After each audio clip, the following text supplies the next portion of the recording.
If we exclusively push Iranism as an ideology, that's a very rigid and limited worldview, and it's also very toxic and unhealthy. There are other cultures and heritages out there besides ours that we can learn from and relate to, so I'd like to introduce a fresh and original take on this world, the notion of Zagrosism.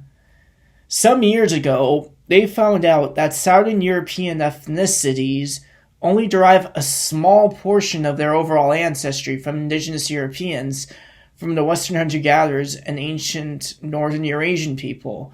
The rest of their DNA descends partly, mainly, or even only from an Anatolian source, from the first European farmers of the Bronze Age who migrated into Europe from the modern-day Kurdish region of Anatolia, modern-day Turkey.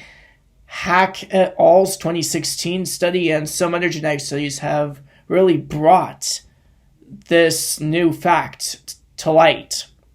And one other group migrated to modern-day Iran and the modern-day Kurdish regions of the Middle East and formed the genetic basis behind the natives there.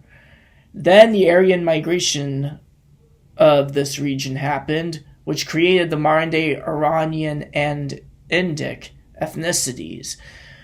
Some ethnicities descend partly from these Anatolian farmers, some of them descend mainly from these Anatolian farmers, and some of them, like the Sardinians, descend almost exclusively only from these Anatolian farmers. Moreover, the recent genetic studies done on the Iranian and Kurdish populations have shown 90 to 95% continuity in both regions since the Iron Age.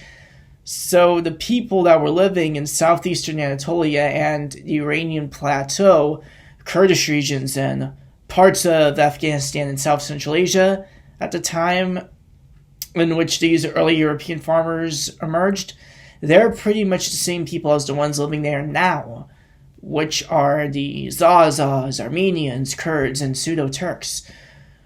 Over time, we've adopted new religions, new languages, new identities to call our own, but the genetic ancestry of the native people has remained the way that it's been, with limited foreign admixture. This also applies to the folks living in the New World as well. In North America, South America, the Caribbean, the original two haplogroups of the Anatolian Zagrosian farmers are haplogroups J2 and also G. If you descend partly, mainly, or only from the first European farmers, but aren't part of that haplogroup, that just means that your recent paternal ancestry is different, but your admixture and autosomal DNA may very well be the same. So this widespread anti-migrant sentiment you see at large in certain Western countries is unwarranted. Many of them are actually their ancient ancestors that didn't migrate out of their Near Eastern or West Asian homeland and gained a new language and identity. Part of their lands don't even historically belong to them to begin with. For example, not Southern European, but just to give you an example, Prussia is stolen and genocided ethnic Baltic land. Pomerania is stolen and genocided Slavic land. Vast swaths of Eastern and Central Europe, like Ukraine, Moldova, and Romania, are stolen and genocided Scythian and Sarmatian territory. Western Turkey belonged to the Greeks. I can go on here. Many of us decided to leave our Heimat in the Zagros Mountains, go on a journey, and wound up settling somewhere else. So my whole Anatolian Zagros Mountain Heimat theory is that this region is our real homeland, and its international heritage is something that we should promote and embrace.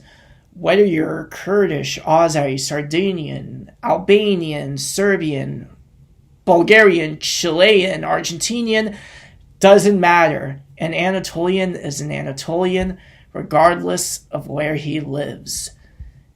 And this is where I end my dissertation. Thank you for watching.